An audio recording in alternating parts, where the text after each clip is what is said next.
usually happens is that people pair up with people who are on the same level, interestingly. But like I've had 2 residents before being like, we're going home together, she's driving me. And the other one being like, I thought you were driving. You know, and so they'll come up to me and say, she said she was taking me home, and the other one will be like, she said she was driving. And they would say, you can take me. You know, pointing to me, and I said, well, I thought she had the car. And then I'll walk away. And I'm not trying to be mean, but it's fine because they're not fighting. They're just kind of like, they're like, well, my husband is not going to appreciate it if I take the car this afternoon. And the other one's like, well, you're just going to have to call him up and tell him that we need to go. You know, so like, you know, these people engaging. So typically people, interestingly enough, kind of pair off that we're in the same level. But you sometimes have residents, like some of my residents who are very cognitively with it, think that other people there are crazy. So they all have dementia, but they'll be like, that woman is crazy. You know, like if someone's really upset, like that woman needs to be somewhere else. You know, she needs to be somewhere where she can get some help. You know, so sometimes you get that, but for the most part, dementia care, they seem to respect each other. They seem to have a pretty good positive vibe most of the time, so I appreciate that. But yeah, if that's any questions? Yeah. Do you have trouble introducing new patients into the established environment? Usually not. Usually not, actually, because a lot of my residents will go and kind of meet them and kind of meet them. We try to make it as comfortable as possible. We move them in to whatever room they need moved into, and I try to introduce them to other people and get them engaged like immediately. So it's usually okay. Yeah. When you have to redirect or distract someone, is it usually like a very instant thing where you come up with like your plan or idea of how to do it, or does sometimes it take like a little while to come back to the situation? Both. It's usually pretty quick. I'm usually pretty quick, but sometimes I'm just like, hang on, I gotta think about something. But sometimes I'll come back to it, or the situation will keep coming up, and I have to keep coming up with different answers. We have a resident who's constantly obsessed with getting her closet unlocked. She's like, I need my closet unlocked. I need my key, which is fine. We can unlock her closet, but the problem is she packs up everything she owns when we unlock the closet. So I try to delay that happening. So I'll say, hey, we're making you a key. Oh, great, okay. You know, and then she's good with that. So like sometimes that'll work. So usually something quick will work, but every once in a while you need to really come up with something. You need to spend some time on it. Like, you know, community college thing. I need to spend obviously a little more time on that. What else? Yeah. How much freedom of choice do they have? Like, is there an area where they can go outside that are still locked, where they can't be wandering? And what do you do about residents who start to sort of withdraw? How much staff do you have to manage all these folks and keep them engaged? We try to keep everybody engaged, but it's pretty hard. Like when somebody gets to the point, we don't have too many people who are withdrawn, because actually that happens more in assisted living when somebody has dementia and they're kind of withdrawing from the activities there because they don't fit in anymore, you know, or sadly enough they're getting like kind of exiled, because assisted living to me in a lot of ways is a lot like high school. Is very catty, because a lot of those residents, I mean, some of them do have dementia, but if they do, it's very like minor. It's kind of mild cognitive impairment level. So they'll be kind of mean sometimes to other residents who are more advanced, and then they'll come down, they'll come like literally down the hill. Our communities are right next to each other, and live in our community if they have dementia. And they usually do a lot better because they get more of that engagement on their level. Staff-wise, depends on the amount of residents. We have like 4 CNAs at a time on, so each one has like 10 or 12 residents. Then we got 2 med techs, so they help out with care and hand out medicine. And then we've got the managerial team, so we've got our associate executive director, we've got me, we've got a nurse, we've got an LPN, we've got our maintenance guy, we've got a housekeeper. So we have a decent amount of people who are there at any given time, which is great. So I think you had a question, both of you. Yeah, when you're dealing with a patient that has their own sense of reality, how often do you find that patient stays in their same reality, or do they often switch to different realities or different times of their life? Yes, they definitely switch around. A lot of the times it's kind of the same reality, and so like some of my residents live in more or less our world, and other ones will jump around. So they'll have a couple scenarios. Like I have a resident who on any given day will believe her mother is sick and she's very agitated because she feels like she has to go home and see her mom. And then on another day, she'll know that her parents are dead, but she feels like she has to go to their funeral. So one day I came in and she was sitting at the front door and she looked sad and I said, "Hey, what are you doing?" And she said, "Oh, I just found out my parents died. I have to go to their funeral."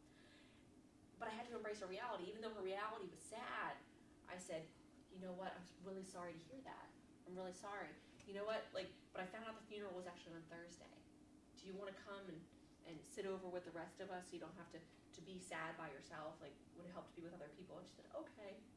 So I still went with that reality. It was a different reality than the day before, which is where her parents are alive and her mom was sick and she was angry that we wouldn't let her walk to her house. But yeah. She went first and I'll switch away.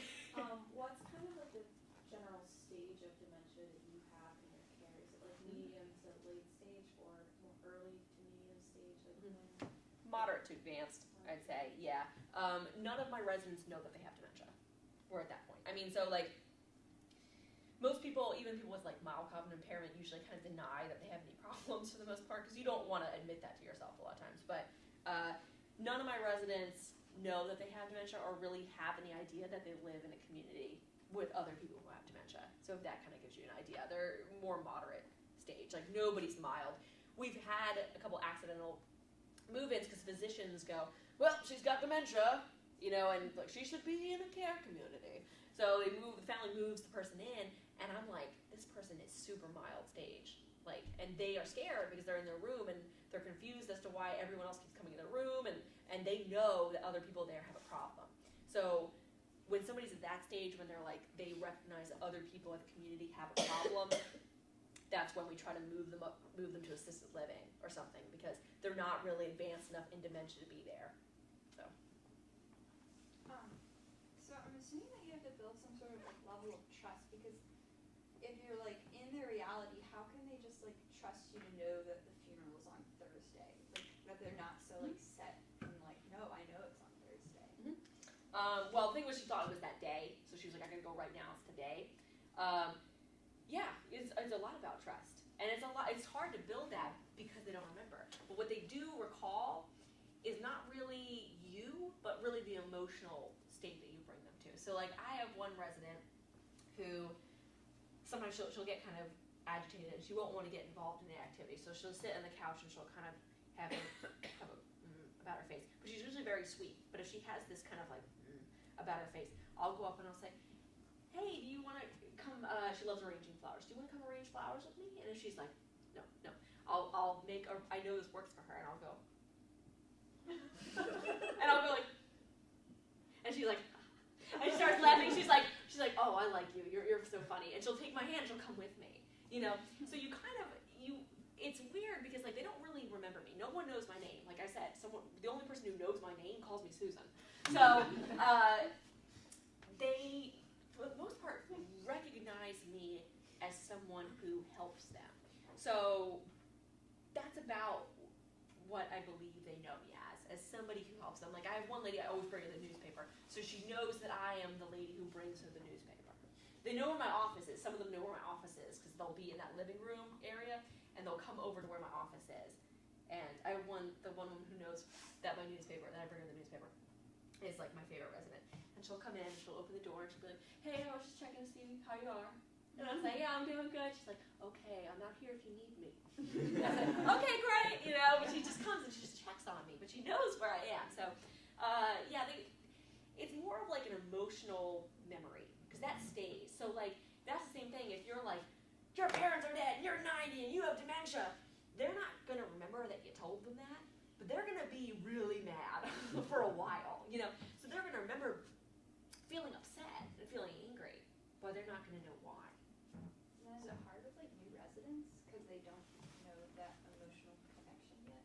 Not really. First, sometimes the first day or so. It takes a couple days. When anybody's moving anywhere, really.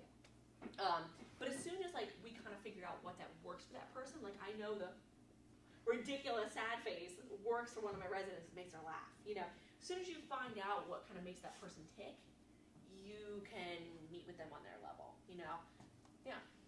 How much music do they have in there? Lots of music. Yeah. Very important. So yeah, I try to have music like in every room, almost every like common area, except for one or two that I like to be kind of quiet spaces.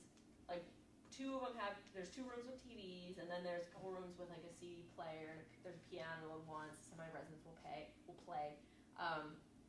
And Dr. McIntosh asked about like if they can choose, what they're doing during the day. Yeah, we have an outdoor space, and they can sit outside while still being in the safe inside the community.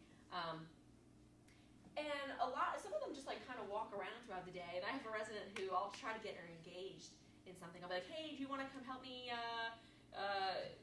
put a puzzle together? I would, but I am so busy right now. She says, I'm so busy. Okay, I know that she's not doing anything besides walking down the hallway telling people she's busy, but she's convinced she has to go somewhere, and so that's her level of engagement. That's what she does. So in her mind, she's a very, very busy lady, so she can't be bothered with things that you have to do. so yeah, they have some kind of autonomy and within the community. At least we try to. Yeah. What's their busy level of being able to tell day, night? Yeah, sundown. And how responsive are you folks able to be in terms of people deciding at 3 o'clock in the morning that it's time for breakfast? Yeah. Fortunately, I don't think there's too much of that. I've never worked the 3rd shift. I'm there through all 1st shift and then part of 2nd shift. I usually leave around 6. And sometimes I'm there till like 8 or something if there's an event. But there's not too much of that. There's people up sometimes and walking around, but it's usually the same people who are kind of on a different time schedule. So their care staff will just try to get them back to lay down again, or they just let them lay down wherever. You know what I mean? If someone wants to go and sleep on the couch, okay. A lot of like the behavioral intervention is figuring out, is what they're doing harmful to themselves or others? And if it's not, whatever. If someone wants to sleep on the couch, is it harmful to anybody? No. It might be kind of odd, if somebody wants to sit there and pick at their toes or something, like that's kind of creepy or something, but you don't want to stop the behavior unless it's truly harmful to somebody or other people. What if I want a glass of wine? Yeah, you can have a glass of wine. Your doctor needs to sign off on it. In assisted living.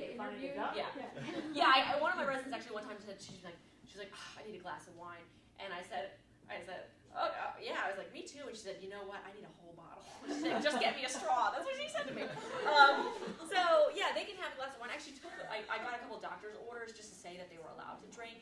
A couple of them, just because the problem is that it might conflict with medication. Right. So it's really like a medical issue there. So as long as their doctor says it's okay, it won't conflict with any meds. Yeah, we went to a vineyard before. I brought my residents to a vineyard, but they're like classy Southern ladies. So they didn't really want to drink. I was like, man, But yeah, we go on trips and we do things, and yeah, if they want to drink and they're allowed to. I used to watch a woman who every day she'd have 2 7 and 7s, which is 7-Up and Seagram 7 every day.